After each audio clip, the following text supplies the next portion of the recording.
Well, welcome to our Messy Church session for the month of May. Hard to believe. By the time you see this, we'll already be in a full week of this beautiful, supposedly springtime month. My hope was actually to take this one outside because we're going to talk about creation, but the weather has not been cooperating with me. So we're back in the loft. Maybe next month we'll be able to tape outside. As I just said, we're going to take a look at creation because I know just a couple of weeks ago we had Earth Day and there was Earth Hour, and that's when you turn out all the lights and all your electronic devices for an hour on a Saturday night just to sort of give the world a bit of a break. And Earth Day, you study that in school and there's all sorts of activities I'm sure that you were doing. I was with my granddaughter Melody for some of her online lessons, and they were talking about recycling, and she had to make a robot out of recycled goods, and the kids were talking about other things they could do to help planet Earth. Everyone tends to think, though, these are new things. This is something that we're just getting onto in the modern world, but really this has long been a church tradition about taking care of the earth and asking God's blessing on the land, the water, the air, and all the creatures and all the people who live on this planet. It started way back, I think, in the late 1400s, following an earthquake.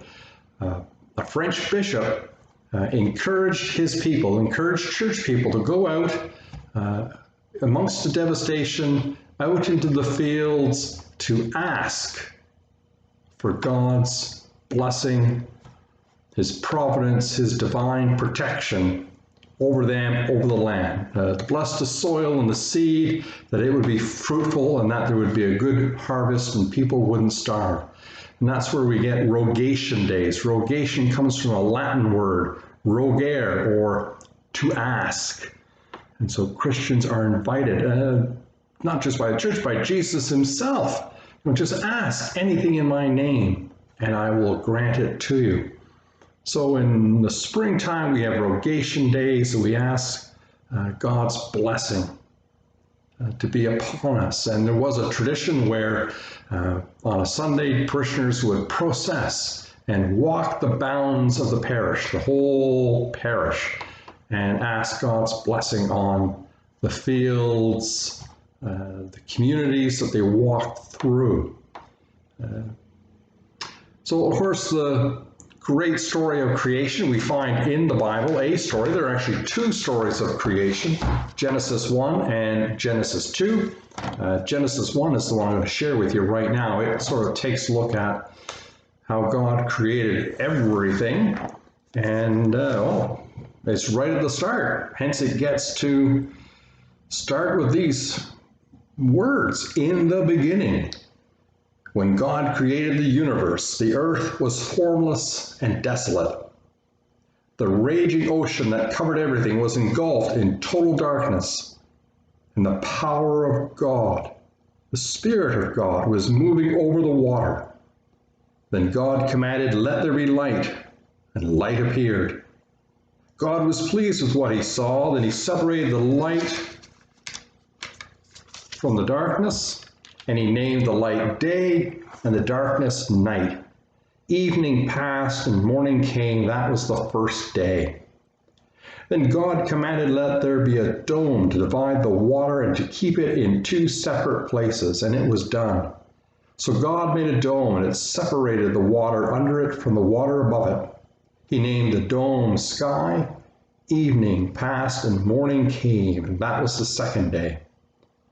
Then God commanded, "Let the water below the sky come together in one place, so the land will appear." And it was done. He named the land earth, and the water which had come together he named sea. And God was pleased with what he saw. Then he commanded, "Let the earth produce all kinds of plants, those that bear grain and those that bear fruit." And it was done. So the earth produced all kinds of plants, and God was pleased with what he saw. Evening passed and morning came, That was the third day. Then God commanded, "Let lights appear in the sky to separate the day from night, and to show the time when days, years, and religious festivals begin. They will shine in the sky to give light to the earth." And it was done. So God made the two larger lights, the sun to rule over the day and the moon to rule over the night. He also made the stars. He placed the lights in the sky to shine on the earth, to rule over the day and the night, and to separate light from darkness. And God was pleased with what he saw. Evening passed and morning came. That was the fourth day. Then God commanded, "Let the water be filled with many kinds of living beings, and let the air be filled with birds." So God created the great sea monsters, all kinds of creatures that live in the water, and all kinds of birds. And God was pleased with what he saw. He blessed them all and told the creatures that live in the water to reproduce and to fill the sea, and he told the birds to increase in number. Evening passed and morning came. That was the fifth day. And God commanded, "Let the earth produce all kinds of animal life, domestic and wild, large and small," and it was done. So God made them all, and he saw that it was good. Then God said, "Now we will make human beings. They will be like us and resemble us. They will have power over the fish, the birds, and all the animals, domestic and wild, large and small." So God created human beings, making them to be like himself. He created them male and female, blessed them, and said, "Have many children so that your descendants will live all over the earth, and bring it under their control. I am putting you in charge of the fish, the birds, and all the wild animals. I have provided you all kinds of grain and all kinds of fruit for you to eat. But for all the wild animals and for all the birds, I have provided grass and leafy plants for food," and it was done. God looked at everything he had made, and he was very pleased. It was good. Evening passed, morning came. That was the sixth day. So that's how the writer of Genesis understood creation. Everything is made by God. It belongs to him. Everything, from the stars in the heaven, to the dirt that's underneath our feet, to the water that goes by us in a river, out to the oceans and the seas, everything that lives on the land, even you and I, we all belong to God. Now, this is not a perfect translation. I get a little uncomfortable when it says, and God said, you're to have power to human beings. You're to have power over the animals, that you may have, bring the whole earth under your control. Because sometimes that has meant people feel they can do whatever they want with God's creation. But that's not what God meant. God wanted us to be gardeners, caretakers, people who would respect all of his creation. You know what that's like. You've made something. You've made a toy out of your Legos, or you've made a wonderful piece of artwork you're so proud of, and you're hoping that mom and dad will put it up on the refrigerator for everybody to see. And then maybe by accident, or maybe they're angry with you, someone smashes your toy, or they draw on your paper, on your piece of artwork, and they ruin it. How do you feel? You're sad. You're upset. You're angry. That wasn't the right thing for that person to do. And I think that's how God feels when we misuse his planet, when we misuse all the good gifts that he gives us. So this season of spring, this season of rogation, we are called to ask God, I think, for forgiveness for the poor way that we have taken care of his world. But we can also ask God to bless the good ways we're taking care of the world. And I'm sure you've been learning about those in school. Everything from solar energy, wind energy, using less fossil fuels, walking or riding your bike instead of driving your car to cut down on air pollution and gases that hurt the climate, how to conserve and be kind and good to all the animals. That's what God wants us to do. He's only given us one earth, this one, and he hopes that we'll take care of it. He's left us in charge to use it wisely and well, because we get to use it for a little while, then we have to pass it on to another generation that'll come after us. And that's an important thing that we're called to do. So something to think about in these days of hopefully eventually sunny and warm weather, when we're getting outside and we can get to see creation up close and personal. So normally with Messy Church, I would have arranged for a game, but really, I couldn't think of any games to deal with creation. I think the best thing to do is go out and enjoy it. Get away from our screens. Well, wait till this particular video goes over, but after that, go outside, play on the green grass, go for a walk. We've got a lot of hiking trails and pathways here in the city of Kingston. Take a bike ride, go for a walk, look at the flowers, watch for the birds and other animals that we share this community with. So that's something you should do. Just take a little nature walk. Get out and enjoy the outside world. Now we do have a couple of crafts. One is to make a hotel for bugs. Melody right now is really into bugs. Her favorite bugs are worms, and I don't think this hotel would be a great place for worms, but it would be a great place for other insects. And insects are very helpful. I know they can be a bother at times. Ants at picnics, mosquitoes, they bite, but there are lots of bugs and they do a lot of good things. They pollinate plants, they help feed other creatures, they break things down like plants into nutrients the soil needs to grow new plants. They're an important part of our ecosystem. And so we're going to make a bug hotel. And now I should say, and maybe I should have said this at the beginning of the video, I'll try to remember to message this to the parents. With this current lockdown, it's virtually impossible to go out and buy craft supplies. So all of our crafts for this session, you can probably find for the most part in your recycling boxes. Okay? So to make a bug hotel, you got to find maybe an old plastic bottle. If your household, they don't drink a lot of pop, that's okay. You can use a milk carton. A tin can will do, but with a tin can, I think you want to be really careful of the edges. They can get a little sharp.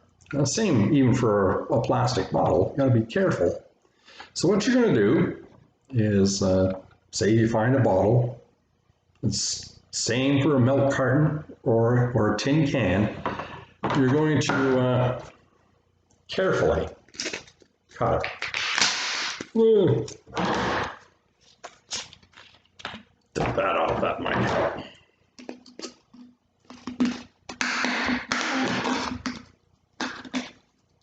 You may want to get mom or dad to help you with this, particularly if they are sharp, sharp scissors.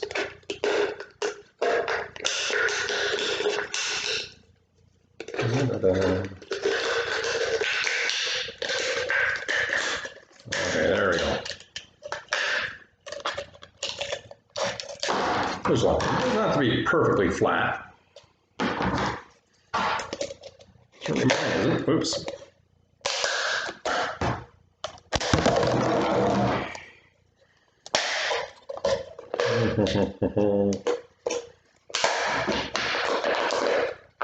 There we go. I think. Father Bill's going to have to get new scissors, I think. Oh, there we go. So once you get it started. There. So these bits go back in the recycling box. Then you're left with this. And what you do is you go outside. Everybody has an outside. And look on the ground, go for a walk, and you're going to find lots of sticks like that. And just stick the stick in your container, whatever it is. Not just one, but a lot of sticks. Pack it full of sticks. So you end up with something that looks like this. See that? It's full of nooks and crannies, little places that bugs just love to live in. Now the nice thing about using a bottle is once I get rid of the wrapper, again, carefully, you can see through it, and you can see, keep an eye on all your guests, see who's using your hotel.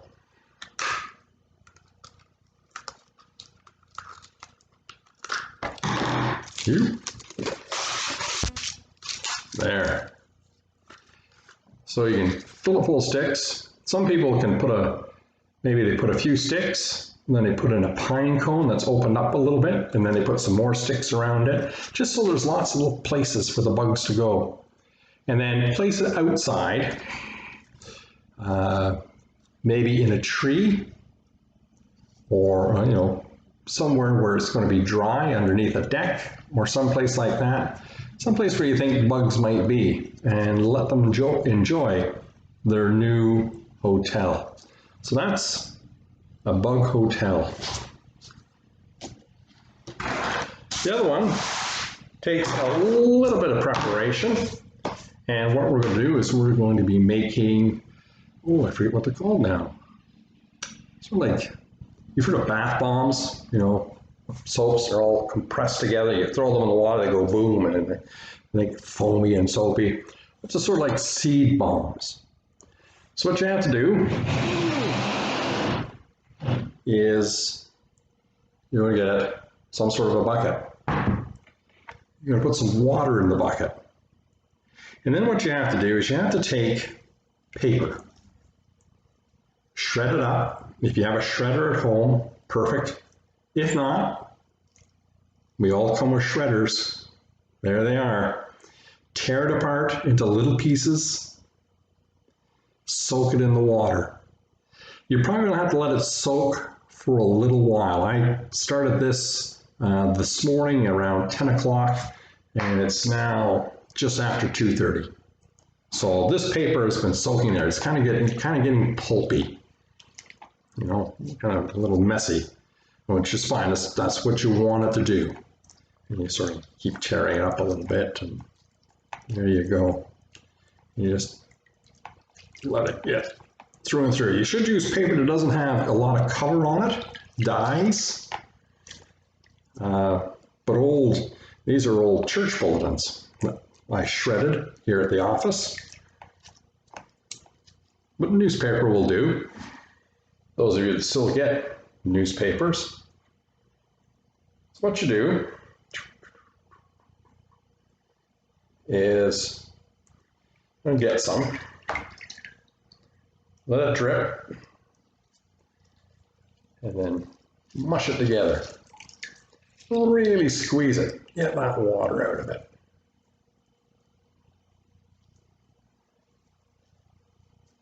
And maybe you want to get it on, move this over. I'm going to angle this down a little bit so you can see. You're not going to see me. You can see what I'm doing. Oh, there's some more. Squeeze that water out. Like that. Now, I'm going to make another one. Because there's two ways you can do this.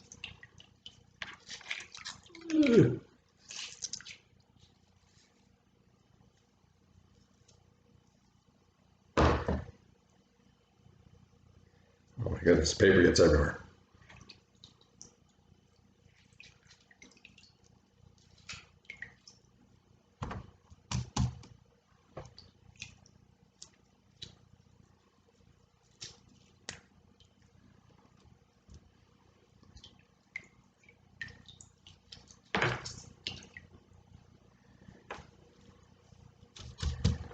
There. Get that out of the way so I don't knock it and spill water on the computer. That would be disastrous. And I will get you some flower seeds. So I say there's two ways. You can take the paper, keep squeezing it out, roll it into a ball, like it was Play-Doh. Then take some seeds and roll them in.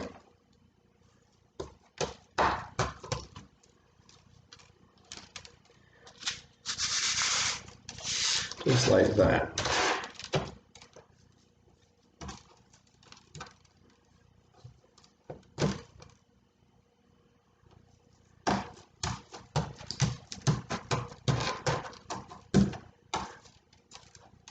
There.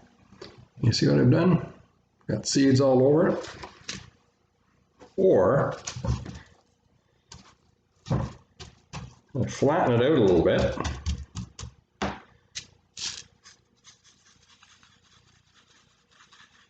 Pour the seeds on it.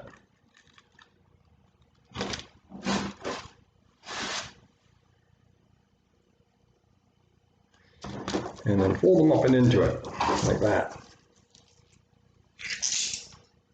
It's a lot of water in that one.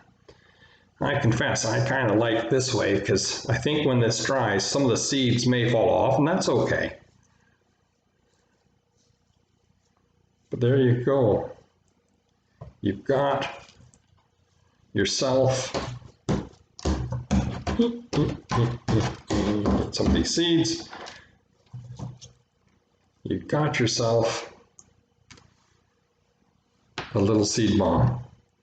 You take this, because this is now compost, and you can dig a hole in your garden and plop it in, or have one nearby. Bring it over. You take a flower pot, take some of the dirt out. Definitely going to be in here this week cleaning this area up. I still have pieces of gold tinfoil from St. Patrick's Day. And just take your seed bomb, put it in the pot,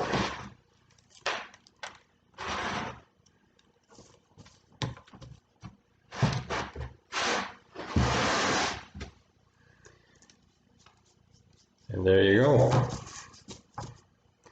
Maybe Dad can help you with this, and it would make a nice little Mother's Day present, or maybe a present for Grandma for Mother's Day. If Mom's helping you with it, it wouldn't be much of a surprise, but there you go. Of course, maybe spending some time with your mother is a great way to spend Mother's Day. So there you go. Oh, this is going to be, it is, as you can see, a little messy, but that's okay. That's why we call it Messy Church. So that's our Messy Church session here on creation and God's call to us to take care of his gift of the land, the water, the air, and everything that's in it, on it, underneath it, or above us. Okay, I hope you're having a wonderful spring.